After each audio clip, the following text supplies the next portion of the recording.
Magandang gabi mga ka-horror. Ako si Noel. Share ko lang po ang isang karanasang kahit anong pilit kong kalimutan ay hindi nawawala sa isip ko.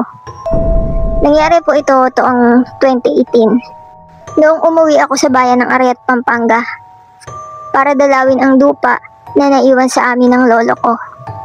Sa tagal kong nasa Maynila, hindi ko na masyado naisip yung probinsya. Pero dahil kailangan na raw itong ayusin para ipamana ng maayos, napilitan akong bumalik. Ang problema, ang lupang iyon ay may isang lumang bahay na abandonado. Wala na roon ang lolo't lola ko. Matagal na silang patay. At walang gustong tumira roon simula nang may isang insidente na hindi na binuksan pa ng pamilya.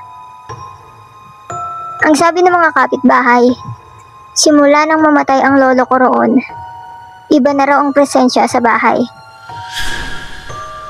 Ngunit sa paniniwalang wala namang multo at puro lamang kwento-kwento lang yan, nagdesisyon akong matulog doon mag-isa ng isang linggo. Gusto ko rin kasing maranasan ang katahimikan ng probinsya, malayo sa ingay ng lungsod.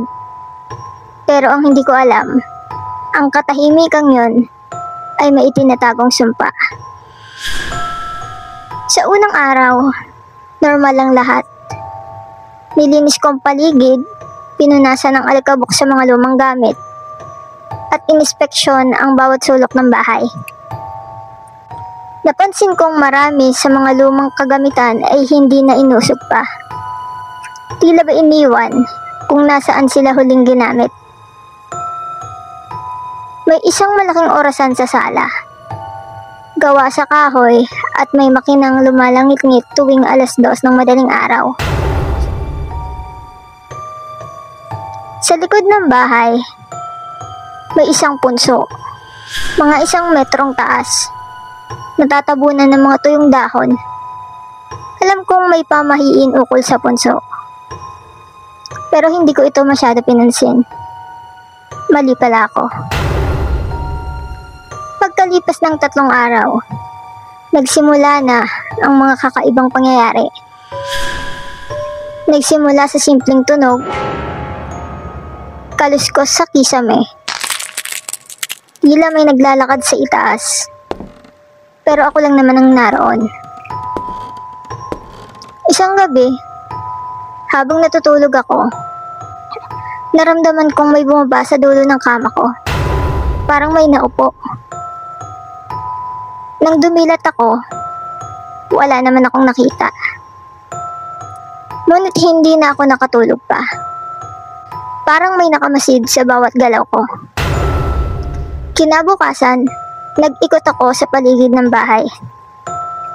Doon ko napansin na sa gilid ng punso ay may parang guhit ng kuko sa lupa, paikot, at may mga tuyong bulaklak na tila bagong lagay. Sinubukan kong tanggalin ang mga bulaklak, pero bigla akong nasamid ng malalim. Parang may pumigil sa aking lalamunan. Nang ibalik ko ang mga bulaklak sa punso, saka lang ako nakahinga ng normal. Doon ko unang naisip, baka may nakatira sa punso. Pero hindi pa rito nagtapos. Sa 5th gabi ko roon, habang ako'y natutulog, muling tumunog ang lumang orasan. Eksaktong 2:00 ng madaling araw. Nang imulat ko ang mata ko, may nakita akong babaeng nakaupo sa may paanan ng kama ko. Mahaba ang buhok, nakalugay, puting-puti ang suot, pero basa ang laylayan. Parang nanggaling sa ilog o ulan. Hindi ko makita ang mukha niya. Nakayuko lang siya. Nanginginig ang buong katawan ko, pero hindi ako makagalaw. Tila ba may mabigat na kamay na nakadagan sa dibdib ko. Nang unti-unti akong makagalaw, bigla siyang tumayo ng marahan at dahan-dahang lumabas ng kwarto. diretso sa dingding. Hindi sa pinto. Sa dingding mismo. Kinabukasan, napansin ko ang isang lumang larawan sa altar. Isa itong litrato ng isang babae. Nakaputi, mahaba ang buhok, at may maamong muka. Sa ilalim ng larawan, Consuelo Reyes, 1948 to 1968. Wala akong matandaang may ganitong pangalan sa pamilya namin. Nang tanungin ko ang isang matandang kapitbahay, napakunot no siya. Hindi mo ba alam, Noel? Si Consuelo ay unang nagbantay sa bahay na yan, bago pinamana sa lolo mo. Pinaniniwala ang nalunod sa balon sa likod, pero hindi nahanap ang bangkay. Simula noon, sinabing may babaeng multo sa lugar na yan.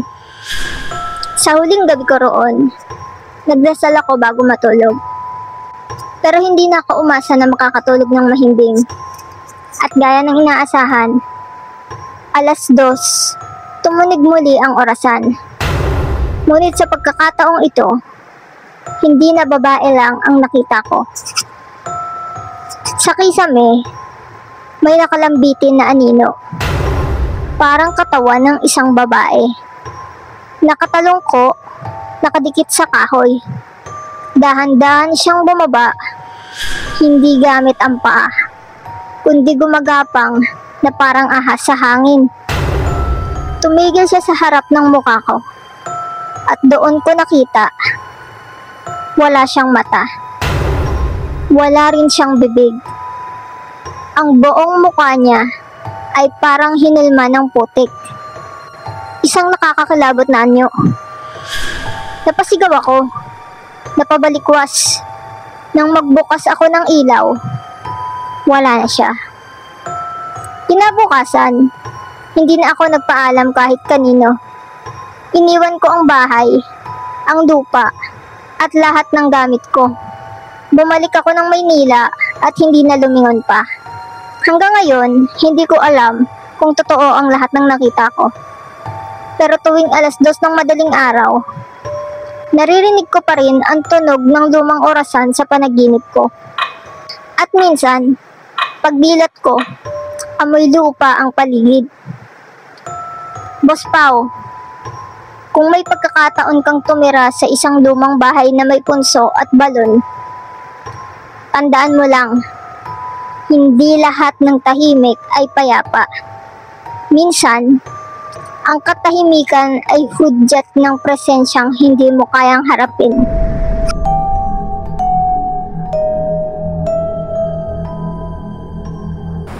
Mga ka-horror, kung natapos mo ang ating kwento, paklik naman ang subscribe button at click mo na din ang notification bell para updated ka sa ating mga bagong istorya.